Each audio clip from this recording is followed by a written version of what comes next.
Livro A Chave da Virada, capítulo 4, A Chave da Liberdade. Você já se sentiu escravizado por uma substância ou prática nociva? Se sim, deve ter percebido que o vício é um problema sério. Ele é uma fuga do que não queremos enfrentar ou uma forma de regular desejos reprimidos. É uma atitude que se tornou disfuncional, muito difícil de quebrar. É um tipo de autoflagelação em que usamos a culpa por algo conhecido para fugir do desconhecido. Em outras palavras, causamos um problema para nós mesmos a fim de termos uma razão para explicar nossos medos e frustrações. Quando algo não está bem resolvido na vida e o custo emocional para solucionar essa questão é muito alto, consciente ou inconscientemente, criamos mecanismos de fuga para não ter que enfrentar determinado problema, e um desses mecanismos é o vício. Ao entrar no mundo do vício, estamos, sem saber, trocando nosso bem-estar por migalhas de prazer, com o intuito de fugir do enfrentamento principal. Queremos evitá-lo ou dizemos para nós mesmos que não há solução. Assim, as frustrações, a infelicidade e o fracasso podem ser explicados por algo palpável, o vício.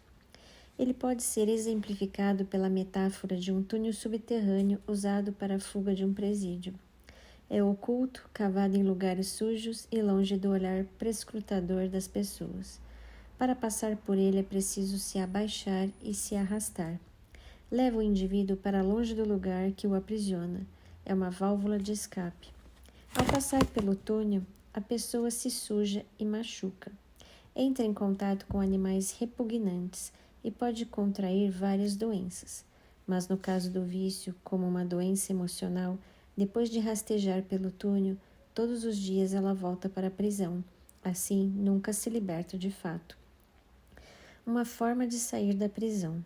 Há vários tipos de situações que nos confrontam com desafios emocionais. Por exemplo, problemas no casamento, desajuste social, conflitos pessoais, frustração profissional, identidade sexual, insatisfação no sexo, dificuldades financeiras, sentimento de rejeição, descontentamento com a vida, crise existencial, tédio, perda da fé, questionamentos morais e religiosos, repressão familiar ou social e personalidade instável. São várias as situações que provocam um sentimento de desajuste e frustração para as quais o indivíduo não enxerga uma solução ou nas quais não está disposto a enfrentar o custo da mudança. Essa condição provoca a sensação de aprisionamento mental, isto é, de uma vida que oprime. Então, nesse contexto, os vícios oferecem a ilusão de uma fuga libertadora. Um lugar sujo, escondido. Para fugir, em geral, procuramos mecanismos de geração de prazer de maneira escondida, ou pelo menos não habitual para a nossa realidade, com algumas exceções. O vício tende a ser uma atividade solitária, embora isso não seja uma regra definitiva. Tudo começa com atividades que vão provocando uma descarga química prazerosa no cérebro, com um efeito incrível. Aquilo dá uma sensação nova, diferente. Poder, prazer e satisfação. O fato de ser algo proibido ou de difícil acesso acentua ainda mais o sentimento de conquista. Finalmente, experimentamos o poder de conseguir algo que substitua as frustrações. No entanto, na maioria das vezes, as atividades que promovem esse efeito estão relacionadas com o mundo proibido, moralmente divergente do nosso contexto, criminoso ou, no mínimo, questionável e ou reprovável. Ou seja, trata-se de um lugar sujo, secreto. E esse lugar passa a ser nosso refúgio solitário, longe das pessoas ou do contexto que nos aprisiona. Longe do olhar prescrutador das pessoas. Uma das formas de nos sentirmos aprisionados em nossas frustrações é o julgamento alheio. A vida esquadrinhada por outros é pesada, e a sensação de ser avaliado constantemente traz uma sobrecarga emocional difícil de lidar. Isso é especialmente verdade no contexto moral religioso. Há pessoas que vivem constantemente com essa carga, sempre sob o pesado olhar de seus semelhantes. Assim, obter uma forma de fuga, ainda que temporária, longe desses olhares é libertador. É uma forma de vencer o invencível e ter a falsa sensação de que conseguimos a liberdade ao fazer o que bem entendemos sem ter que dar satisfação a ninguém. rebaixamento e degradação. Como os túneis subterrâneos de fuga, os vícios costumam exigir que rebaixemos nossos padrões morais. Quase sempre as atividades viciantes exigem que as pessoas renunciem suas convicções morais e passem a frequentar ambientes reais ou virtuais que não são compatíveis com sua moralidade. Com o tempo, essa prática se torna mais frequente e a pessoa vai se soltando mais, perdendo o medo de ser descoberta, a vergonha e o pudor. Vai cavando mais e mais profundamente, pois um dos problemas do vício é que o indivíduo desenvolve tolerância, ou seja, precisa de doses cada vez maiores ou mais pesadas do estímulo para poder sentir prazer. O desejo incontrolável e irreprimível toma o lugar do prazer e a pessoa vai se rebaixando ainda mais. Machuca e pode causar doenças. Os vícios provocam diferentes tipos de prejuízos, problemas físicos, mentais, financeiros, morais e sociais. A pessoa se destrói aos poucos, implodindo-se. Não há como sair ileso. Os comportamentos viciantes acabam com a autoestima e a sensação inicial de poder dá lugar ao sentimento de fracasso. Pode haver uma série de problemas de saúde associados à prática de um vício, dependendo do seu tipo. Doenças transmissíveis, falência de órgãos, distúrbios emocionais, episódios de agressão, entre outros. Além disso, os vícios não afetam apenas os viciados, mas também as pessoas ao seu redor. Diferentes tipos de vício: cigarro, consumismo, redes sociais, apostas, sexo, jogos eletrônicos, medicamentos, álcool, doces, drogas, pornografia, comida. Pensamentos escravizados. Vício é uma prática destrutiva que supera as convicções morais e escraviza o pensamento. Passos progressivos são dados em direção ao abismo e, mesmo sabendo disso, ainda segue-se adiante. As atitudes se tornam profundamente enraizadas e supervalorizadas, de modo que começam a pressionar outras partes da vida que eram anteriormente importantes. Deixa-se de lado coisas que antes eram prioritárias em favor da prática viciante. O pensamento fica dominado pelo desejo incontrolável de fazer ou usar aquilo. Não é mais pelo prazer, é pelo ato em si. Dessa forma, a sensação de poder inicial dá lugar à submissão total, e todo viciado em algum momento se sente um fracassado. Está além de suas forças resistir, e mesmo contra a vontade, entrega-se dia após dia. Depois de cada episódio vem a frustração de não ter resistido. O viciado pensa, reflete e chega à conclusão de que não vale a pena. Contudo, o desejo volta a tomar conta de sua mente. A vontade é maior do que a razão, e o círculo vicioso se repete. O fundo do poço. Muitas vezes é preciso chegar ao limite para efetivamente tomar a decisão de mudar, porque o vício cria a ilusão de que estamos no controle. A questão é: o que é o fundo do poço para cada um de nós? Os vícios roubam tudo: a dignidade, os recursos, a fé, a família e os amigos. São como um monstro insaciável que não se mostra de uma vez. Vai se apresentando aos poucos, demonstrando seu apetite gradativamente, devorando uma parte da vida de cada vez, fazendo-nos acreditar que ainda temos o domínio da situação. Os resultados são casamentos destruídos, empregos perdidos, conflitos familiares e, em casos mais severos, agressões físicas, roubos e até assassinatos. Tudo em favor do desejo incontrolável de fazer algo sabiamente destrutivo. Ao tentar resistir, o corpo reage e promove uma série de sintomas protestando em defesa do vício.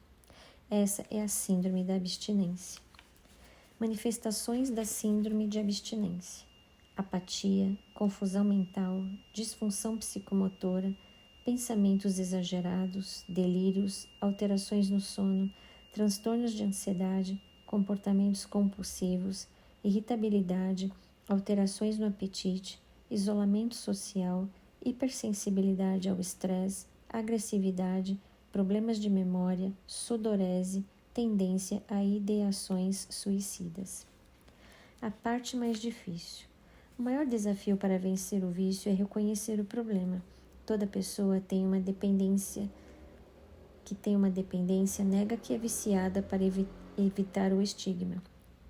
Aceitar isso é reconhecer sua vulnerabilidade e renunciar ao controle da situação. Ninguém assume essa realidade facilmente. O estigma de viciado pode reforçar a vergonha associada ao uso de substâncias e a histórias de trauma, o que torna as recaídas muito mais prováveis. Ademais, viciados em geral são vistos como fracassados, embora nosso julgamento dependa muito do contexto social. Viciados podem despertar compaixão ou repulsa, a depender do contexto social e do tipo de vício. Superando o vício. Para superar o vício, é preciso contar com ajuda, pois o tratamento é mais efetivo quando é fornecido em um contexto de compaixão e entendimento.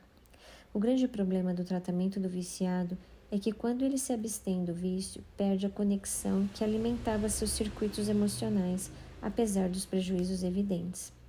Então essa perda provoca um vazio que, se não for compensado adequadamente, torna-se insuportável. A premissa básica do tratamento é eliminar os gatilhos, afastar-se intencionalmente de ambientes, pessoas, odores e situações que remetam ao vício. Não há outra escolha, porém a simples eliminação não funcionará para a maioria das pessoas e será importante associar terapias complementares. Estratégias de substituição são técnicas para aplacar a síndrome de abstinência no processo de eliminação do vício. O cérebro não assimila bem o abandono de uma prática, mas encontra mais facilidade na troca de uma por outra. Por isso, uma estratégia interessante é substituir aos poucos os gatilhos do vício por hábitos saudáveis ou menos nocivos. Apoio psicossocial é uma excelente medida complementar no tratamento, pois visa suprir o vazio emocional do abandono do vício. Grupos de apoio como os alcoólicos anônimos provém um relevante suporte emocional. Familiares, amigos e grupos nas igrejas também ajudarão na recuperação do viciado. A terapia psicológica fornecerá um conjunto de ferramentas de apoio para lidar com os desafios emocionais dessa fase. Além disso, o psicólogo poderá avaliar a necessidade de terapia de apoio medicamentosa e encaminhará para o acompanhamento médico em paralelo, se necessário. A terapia medicamentosa poderá ser necessária para lidar com os sintomas da abstinência, especialmente química, e reduzir quadros associados de ansiedade, insônia e depressão. Os passos a seguir ajudarão na luta contra o vício. Primeiro, reconheça. O primeiro passo é reconhecer que é um viciado. Esse termo pesa muito e é extremamente estigmatizante, mas é a realidade. Sem admitir isso, é impossível prosseguir. Reconhecer seu problema é a premissa básica para vencê-lo. É doloroso, mas faz parte do processo. Ao reconhecer, abrem-se as portas para a adoção de várias soluções, entre as quais a principal é a busca por ajuda. Quando se reconhece o problema do vício e que não se pode resolvê-lo sozinho, a pessoa finalmente está pronta para buscar a ajuda necessária para vencê-lo. Reflita sobre as últimas situações que envolveram o vício em sua vida. Analise quantas vezes cedeu ao desejo incontrolável de agir, mesmo sabendo que era prejudicial para você. Repasse mentalmente quantos danos isso lhe tem trazido em vários aspectos de sua vida. Por fim, admita que é um viciado e que precisa de ajuda. Segundo, marque sua decisão com um ato. Atos têm um forte valor simbólico e são um marco na luta contra o vício, como um ponto de partida. Use um evento significativo para marcar o abandono do vício. Se for emocionalmente confortável, isso pode ser feito com a presença de pessoas queridas dispostas a ajudar. Estabeleça um ato que represente esse momento. Pode ser um objeto para se jogar fora, algo que se queime ou quebre, uma assinatura a ser cancelada, enfim, algo que possa representar fisicamente uma quebra no vínculo com o vício. Garrafas, latas, taças e canecas, cigarros, cachimbos, seringas e afins, caixas de medicamentos, embalagens de drogas e frascos, baralhos, fichas de aposta e cartões de crédito, senhas de site e cancelamentos de assinatura. O ato simbólico tem o efeito psicológico de marcar o primeiro passo concreto da mudança. Terceiro, crie uma rede de apoio psicossocial. Uma rede de apoio é imprescindível. É de grande ajuda o apoio emocional de amigos ou voluntários para auxiliá-lo a ver a situação de fora. Essas pessoas serão as guardiãs de sua decisão. Elas ajudarão você nos momentos da tentação de recair e fornecerão suporte emocional nos momentos de fraqueza. Há vários grupos de apoio vinculados ou não a alguma entidade religiosa. Muitas vezes a família exercerá esse papel. O importante é ter a humildade de aceitar a ajuda e poder contar com ela. Procure sua família, amigos que não compartilham do vício, colegas de trabalho, grupos de apoio na internet ou ainda alguém dentro da comunidade religiosa que você frequenta, se for o caso. Quarto, comprometa-se. O autocomprometimento será a condição imprescindível para você conseguir se libertar. As pessoas poderão ajudá-lo, mas é o seu comprometimento individual que fará a diferença nos resultados. É preciso querer mudar. Para isso, devemos atentar a 3 aspectos específicos. Físico. Não compre nem tenha acesso ao objeto do vício. Crie uma barreira entre você e ele. Cronológico. Restrinja o tempo ocioso. Situacional. Elimine as situações, gatilhos que despertam o vício. É preciso agir intencionalmente nesses aspectos. Primeiro, jogar fora tudo que estiver relacionado ao vício. Segundo, cancelar toda forma de acesso. Terceiro, afastar-se de pessoas, lugares e situações que induzam ao vício. Quarto, descobrir outras atividades que ocupem o tempo antes dedicado ao vício. É uma verdadeira guerra e cada batalha deve ser travada com todas as forças. Quinto, desintoxique o organismo.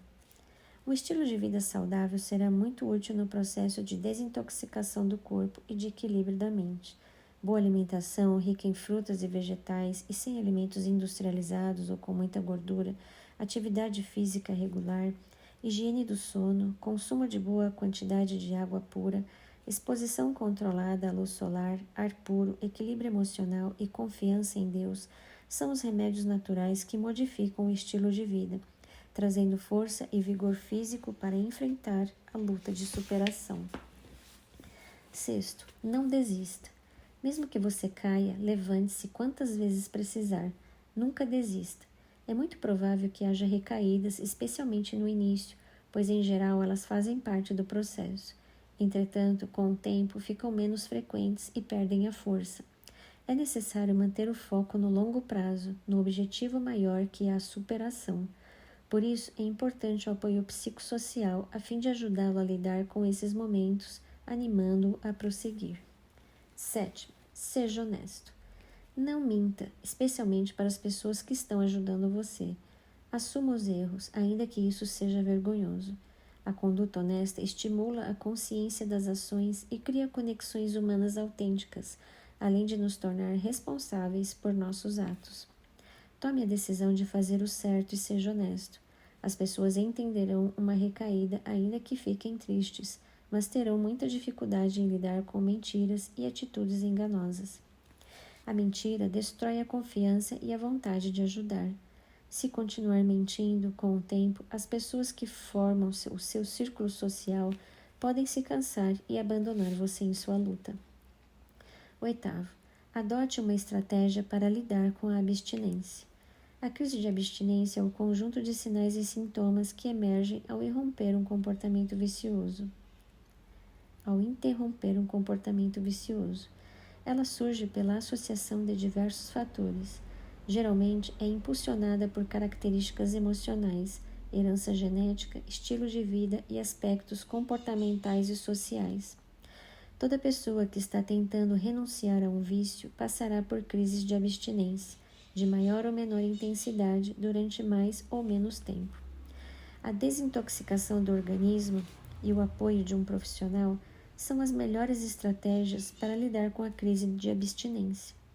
Em alguns casos, o psicólogo indicará a necessidade de acompanhamento médico para o uso de remédios de apoio durante o período. Reconstrua relações quebradas. 9. Além do indivíduo em si, o vício afeta suas relações pessoais. Mentiras, recaídas, despesas exorbitantes, ausências, agressões. Cada falha destrói tudo ao redor mas especialmente o afeto das pessoas pelo viciado.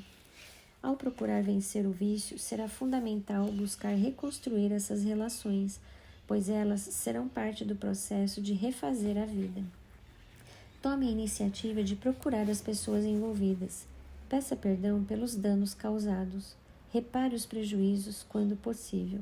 Não faça promessas, apenas haja de maneira diferente. Informe sobre seus planos de vencer o vício.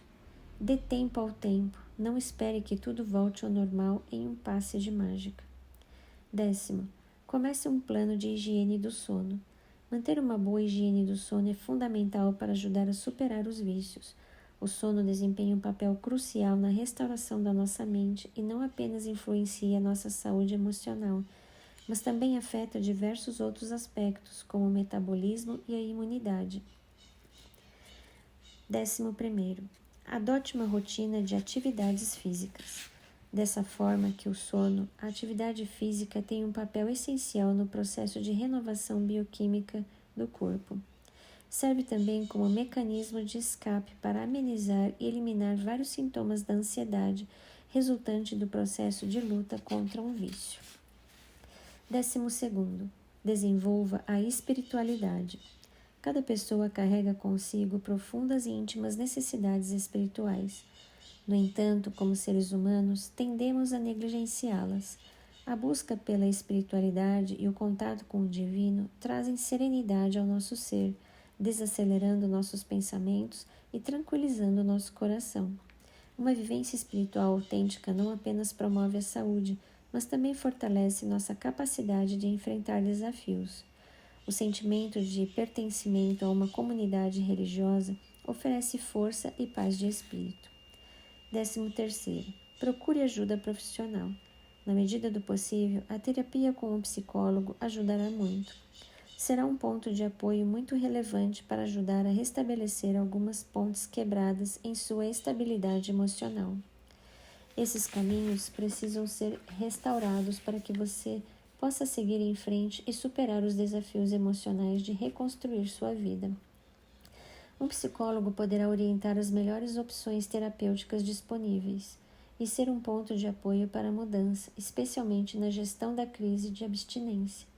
Por ser alguém que está olhando de fora, poderá ajudar a identificar os gatilhos e oferecer alternativas de como lidar com eles, além de avaliar a necessidade de tratamento médico em paralelo com o uso de medicamentos.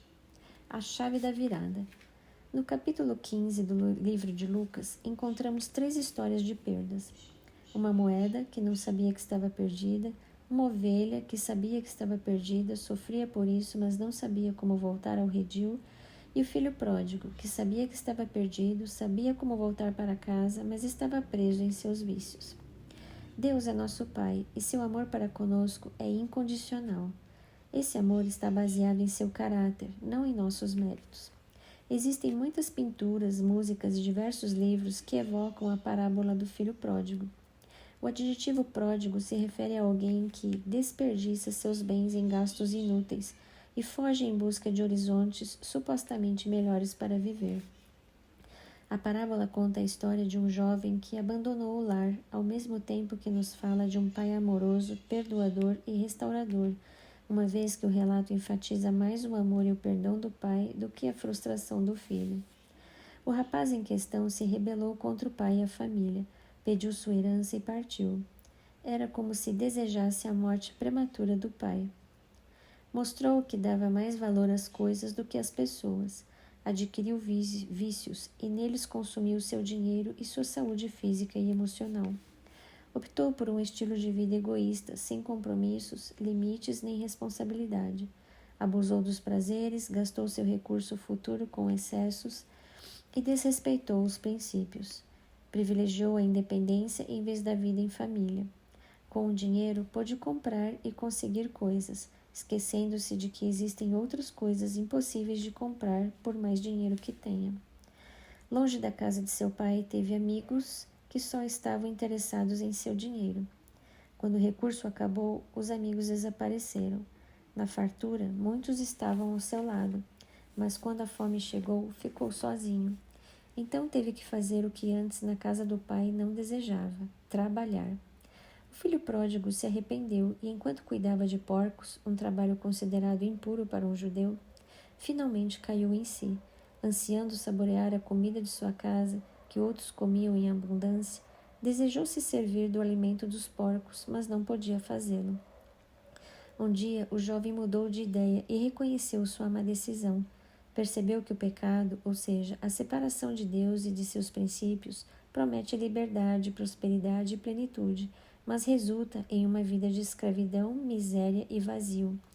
Reconheceu que seu pai era um homem generoso e que servir em casa era muito melhor do que a falsa liberdade que buscava. É o amor de Deus que nos leva ao arrependimento. Assim, abandonou seus vícios, voltou para o Pai e encontrou alegria e felicidade resultantes da reconciliação, do perdão e da aceitação. Contra os costumes da época e da região, o pai correu ao encontro do filho. Fez isso por amor e para evitar um possível apedrejamento que, de acordo com a cultura da época, era a pena merecida por tudo aquilo que o filho fizera. O pai ofereceu o coração para receber e proteger seu filho perdido em vícios, culpado e em condição miserável. Agora, porém, ao ser aceito pelo pai, o jovem estava reconciliado e perdoado. Perto do pai, ele conheceu a misericórdia. Deus é nosso Pai e seu amor para conosco é incondicional. Esse amor está baseado em seu caráter, não em nossos méritos. Assim, diante desse amor tão puro e desprendido, não procuremos ilusões, mas busquemos no amor divino a fonte inesgotável de satisfação.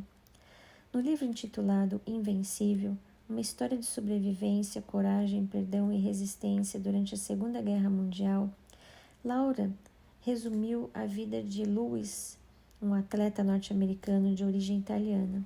Hoje, o livro é um best-seller. Lewis teve uma infância difícil. Apoiado pela família, abandonou o uso do álcool e do cigarro. Então passou a se dedicar aos treinos e rapidamente começou a vencer corridas. Em 1934, quebrou o recorde escolar na corrida de 1 milha e conquistou uma bolsa na Universidade do Sul da Califórnia. Em 1936, competiu nos Jogos Olímpicos de Berlim, na modalidade dos 5.000 metros. Classificou-se em 8º lugar e quebrou o recorde de volta com 56 segundos. Aos 19 anos de idade, era o atleta olímpico norte-americano mais jovem. Em 1941, Zamperini se alistou na Força Aérea dos Estados Unidos e foi enviado para uma ilha do Pacífico como tripulante de um bombardeiro. Em 1943, o avião em que estava caiu no oceano. Dos 11 tripulantes, 8 morreram. Os 3 sobreviventes, Zamperini, McNamara e Phillips, com pouca comida e sem água, subsistiram bebendo água da chuva e se alimentando de peixes e aves que eram comidos crus, enquanto se defendiam dos constantes ataques de tubarões e lutavam contra as tempestades. Várias vezes foram alvejados por um bombardeiro japonês. McNamara morreu após 33 dias no mar. No 47º dia à deriva, Zamperini e Phillips chegaram às Ilhas Marshall, onde foram capturados pela Marinha Imperial Japonesa. Lá foram aprisionados, severamente espancados e maltratados até o fim da guerra em 1945. Anos depois, Zamperini reconheceu a Cristo como Senhor de sua vida, tornou-se pregador e saiu em busca de seus torturadores para oferecer-lhes perdão. Muitos deles foram convertidos. Em julho de 2014, aos 97 anos, faleceu em sua casa em Los Angeles, Califórnia, nos Estados Unidos, devido a uma pneumonia. Louis Zamperini foi um vencedor de vícios e de barreiras, um exemplo a ser seguido por sua coragem inabalável e espírito invencível, um lutador que enfrentou vícios, mas também dor, injustiça, bombardeios, naufrágio, fome, tubarões, maus tratos, metralhadoras, torturas, prisão e ódio. Como Zamperini e o filho pródigo da parábola, volte para a casa do Pai. Saiba que, se você for até ele, encontrará a verdadeira liberdade, além de acolhimento, apoio emocional e força para restaurar relações perdidas.